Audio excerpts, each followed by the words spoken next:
دقات القلب بكل مكان. انت كساحب بغداد تريد تطلع بالنهار وتريد خاصة اماكن شعبية، وين ممكن تروح؟ لا تطلع بسيارتك الشخصية، جرب المواصلات العامة، ترى إلها طعمها الخاص. بعدها تنزل بباب الشرقي، تاخذ لك فرة سريعة بالأسواق الموجودة هنا وتطلع ساحة التحرير. اوبا، وصلنا ساحة التحرير.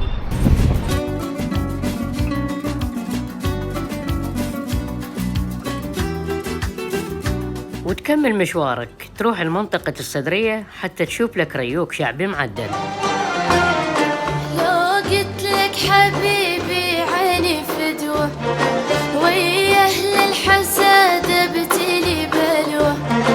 لو قلت لك حبيبي عيني ما تحلى الطلعة إذا ما تدخل بمكان بهوسة نفس الهوسة اللي موجودة هنا. رهيب رهيب، هالجاب الخايف. بعد ما كملنا ريوق بالصدرية، مرينا بالأزقة القديمة ودخلنا بسوق الغزل حتى نشوف هاي الأجواء الحيوانية الموجودة هنا تنباع.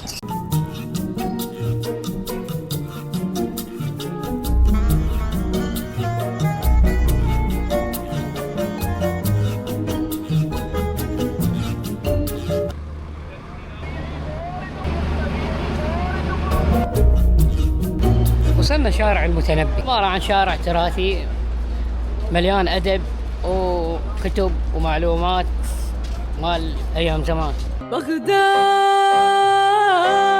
والشعراء والصور، ذهب الزمان وضوعه العطر. يا ألف عليا يا مكملة الآراء. سامعين بالموت الأحمر؟ هسه اللي جاي أعيش أنا حاليا، درجة الحرارة ما تقل عن 45. تمثال المتنبي وراي، شنو تعرفون عنه؟ سولفوا لي بالتعليقات. رغم التعب ورغم الحر تبقى هاي الشوارع لها طعمها الخاص هنا، يعني حتى لو شيء متعب بس راح تتونس. تكمل الطلعة إذا الواحد ما يشرب شاي بهذا الحر، خاصة بمكان شعبي.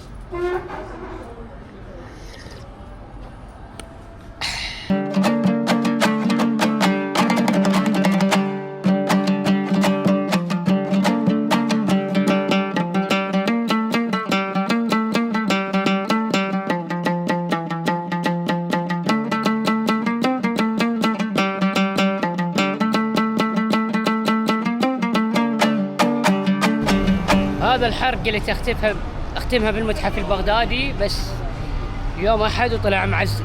المهم اثناء رجوعي صديقي اتصل علي قال تعال خلي اطلعك المكان حلو. وصلت لقيته هناك منتظرني، سلمت عليه وانطلقنا.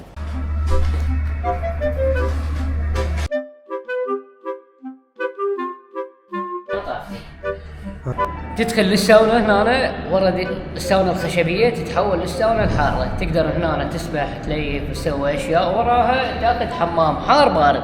بس شو ناخذ احنا اول شيء؟ حار لو البارد؟ دافي.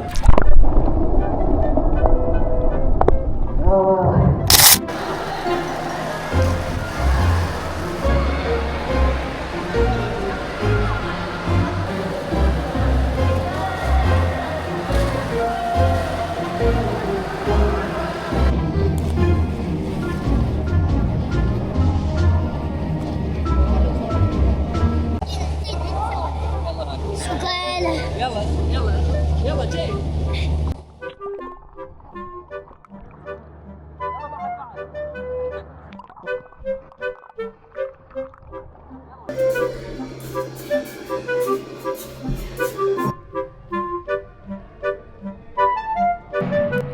اخوان، دقات القلب بكل مكان قاعد احس بيها، شعور ما ادري شنو.